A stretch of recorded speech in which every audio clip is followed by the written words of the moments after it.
High বন্ধুরা, কেমন আছো সবাই? কাম উইথ অনেক ইউটিউব চ্যানেলে সবাইকে ওয়েলকাম করছি। আজ আমি রান্না করব আলু দিয়ে ডিমের কারি। তার জন্য আমি ডিম আর আলু সিদ্ধ করে নিয়েছি, আর নিয়েছি একটি গোটা পেঁয়াজ, আদা, রসুন, একটি টমেটো, আর স্বাদ মতো নুন, লঙ্কা গুঁড়ো, হলুদ গুঁড়ো। প্রথমে আমি ডিমগুলো ভেজে নেব। ডিমগুলো ভাজা হয়ে গেছে, এবার তুলে নেব। তার মধ্যে আমি শুকনো লঙ্কা, তেজপাতা আর পাঁচফোড়ন দিয়ে পেঁয়াজটা দিয়ে দেব।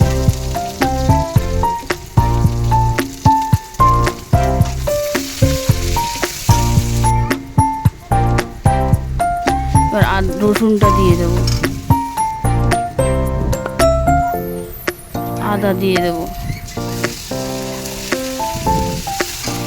আদা রসুন ভাজা হয়ে গেছে, এবার আমি টমেটো দিয়ে দেব।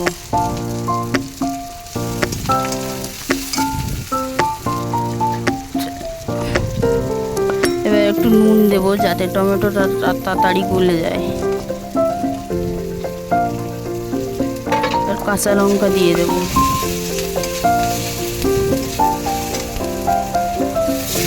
এবার জল দিয়ে দেব। জল দিয়ে ভালো করে মশলাটা করে নেব। তার মধ্যে হলুদ দেব, লঙ্কা গুঁড়ো দেব,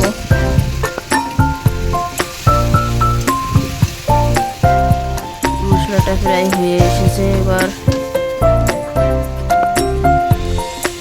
আমি সিদ্ধ করে রাখা চিনিটা দেব, তারপর সিদ্ধ করে রাখা আলুগুলো দিয়ে দেব।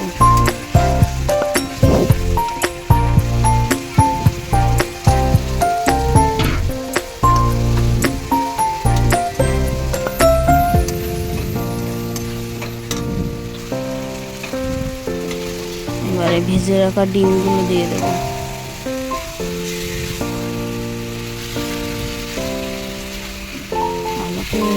আমি জল দিয়ে দেব।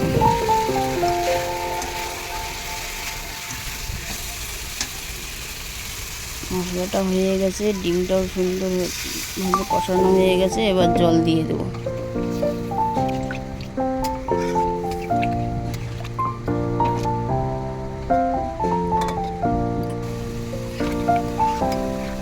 একটু ঢেকে দেব। আলু দিয়ে ডিমের কারি হয়ে গেছে। এবার আমি একটু গরম মশলা দিয়ে দেব। রান্নাটা হয়ে গেছে। ভিডিওটা তাহলে এখানেই শেষ করছি। সবাই ভালো থাকবেন, সুস্থ থাকবেন, আর ভালো লাগলে অবশ্যই পাশে থাকবেন।